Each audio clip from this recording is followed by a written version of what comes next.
All still getting there. I can see one, two, the Jeep trying to put it around as well. She'll put it down, but pick it up.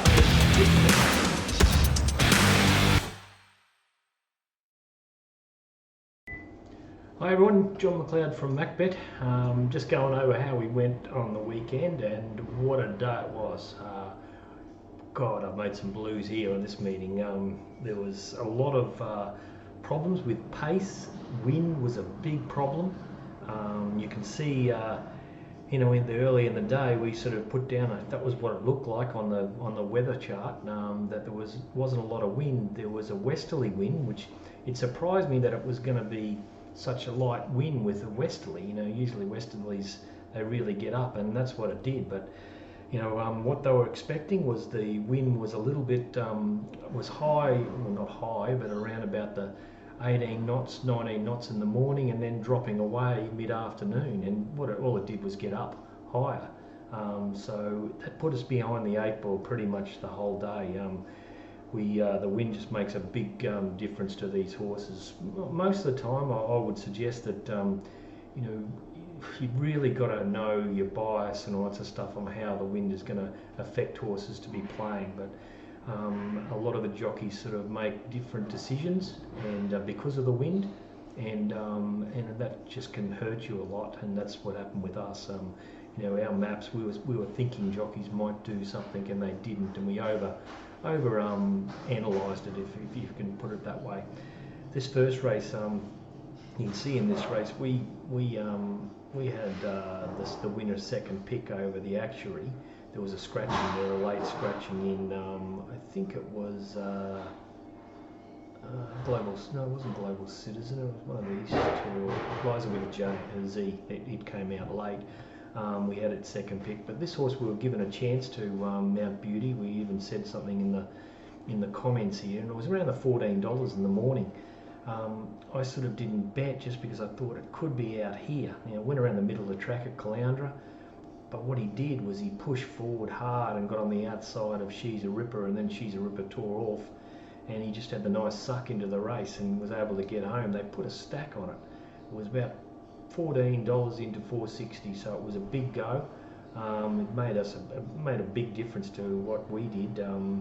We didn't play in the race because once I saw the money for Mount Beauty, I just didn't want to bet against it, sort of thing. So I stayed out of the race. But that was a big problem for us where we put Mount Beauty in the map. If we would have moved it up closer, we would have been quite happy to be on it, especially when it was $14, not $4.60.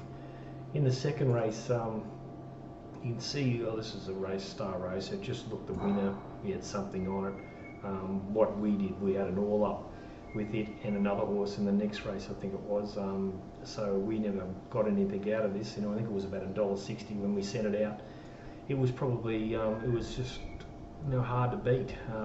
It was just going to go straight to the front. Everything suited it, and it did the same thing. Sectionals were nothing flash, but the sectionals are going to be thrown out completely just because of this wind. So the wind was into their face in the straight and with them down the back. So the first sectionals should be a little bit fly here, or a mozzie or something. The first sectionals should be a bit faster than what they did go, and the last section will be, they'll show slow, which it will be faster. The third race, what we did here, well, this was a pain race for us. Isabella's Spring, I thought he might be able to push forward and get into a position just off the speed, and he tried to, and they just went too quick, and he got drifted back to around here, and they went along pretty quick. They ran along 8.5 lengths above par, but that's with the wind, so it's probably around the 5.5 lengths fast. So they had to run on, but what happened was, you can see here, Bayless just missed the boat.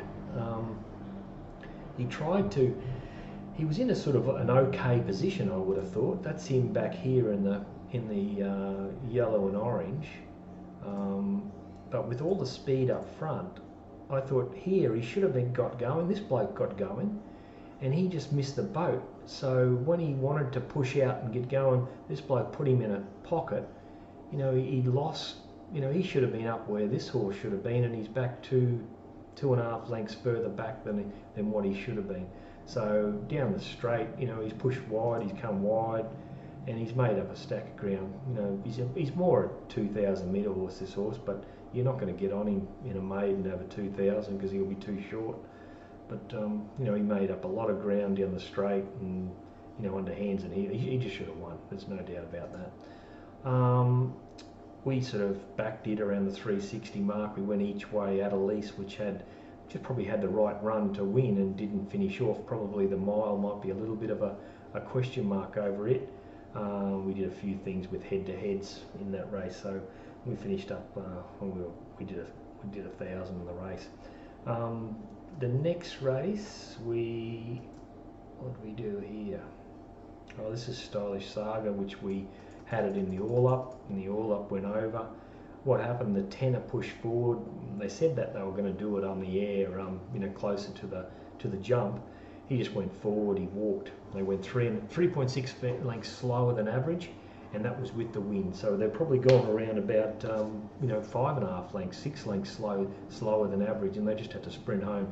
We've sort of made this horse a black booker because he just couldn't pick up and go when he wanted to because they were sprinting, and you know, he needs a bit of room. So you know, I'd forgive Stylish Saga. You know, we're on at $1.60. I think it got into around the $1.50, but we had it at $1.40 and thought it'd win. But just the way the race was run, which was always a possibility. There wasn't a lot of speed in the race, and he was going to be third on the fence, and he's more a 1,200, 1,400 metre horse. So it's something we didn't put into our calculations, and you know, we should have, but we failed on that race. So we did 800 on that, doing 2,000. Next race, race 5. This was one of these races I don't really want to play in all the time. 2,000 metres. We had magnified it very short. I just didn't want to play, but in the run, I didn't want to play because I thought the same thing could happen in this race as it did in the previous, with Doomben Epic sort of walking in front and Magnified it not being able to sprint off a slow pace, and Doomben Epic sprinting. So I waited for in the run, and Lady Solano went up and put pressure on Boom Boom and actually led it. So it was actually going to be a fight to the finish with Magnifier and Mongolian Wolf. So I had 400 on it in the run, Mongolian Wolf. So I was on Magnifier. So I was lucky to get away with something. I won 600 on it. So that's what I did in that race. The next race, this is a race I didn't really like at all. I had something on Milkman in the run because it was just getting the perfect run just behind the speed. The speed was really good. They went 8 lengths above average. We only put it in as fair to average speed, but Shell, he just ran him along, or she did, Madeline Wishart. She didn't try to dictate at all. You know, the horse may not be a horse that you can stop and start, but you know, I thought the other day, I think it was at Eagle Farm or one of those players, I think it was Eagle Farm, but she sat up and then sprinted quickly away from him. So I thought she'd do the same thing over a mile. I was worried about a mile because, you know, a couple of times there last time in, or this time 13.50, I thought was as far as she wanted, but she went good. You know, going through that fast sectional and only getting beaten about 3/4 of a length was quite a good job. So, and the Milkman just never got a, James Allman, geez, he had a shocker on the weekend.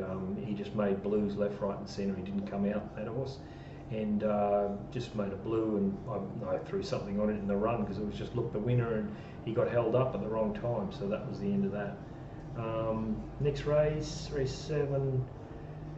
Well, this is the race that I thought that that the move would get up there and annoy the Odyssey. I really thought they'd put some pressure on it, and that was going to give Garibaldi a perfect run.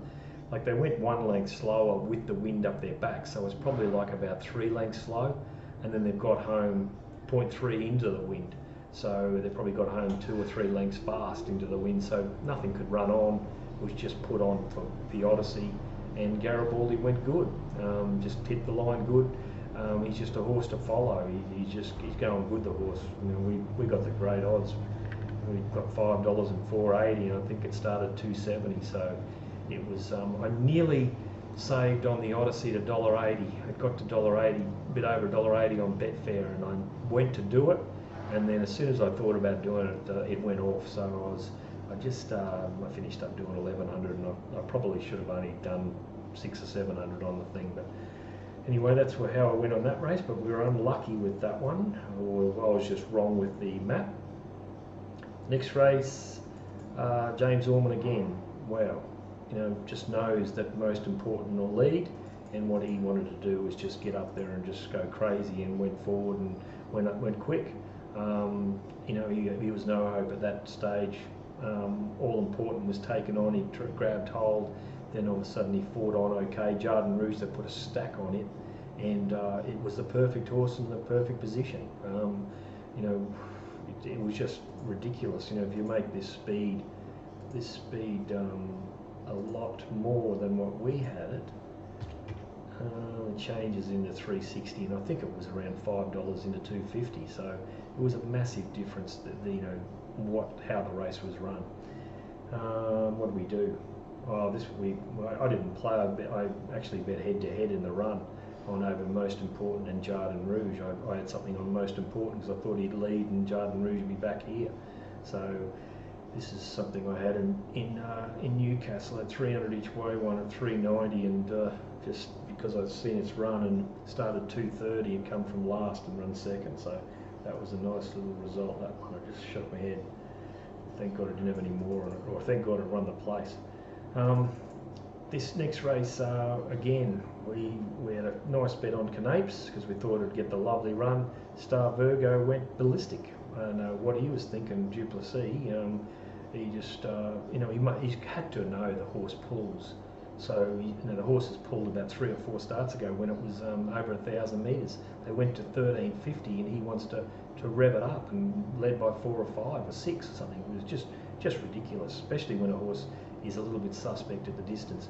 But all it did was let Mr. Bellagio get in from the gate, and he was chasing Canapes, and Mr. Bellagio is a better horse than Canapes, you would say. But we finished up, we won something on it just because of the place. But all in all, it was no good. We made a lot of blues. We didn't actually think, we overthought what jockeys would do, and that can happen in these small fields because you've got to make a decision on what you think they'll do, but we got it wrong. So that's the reason why we lost on Saturday. We just made too many blues with our maps and the speed of the races. But that's about all for me. Hopefully I'll get the maps better next week, and we can put a win together. But anyway, that's it. Hopefully this wind stays away. It's dropped off today a little bit. It's not as bad as what it has been the last couple of days. So Ipswich is on today. We'll see if we can back a winner there. All right, thanks. Cheers. See ya.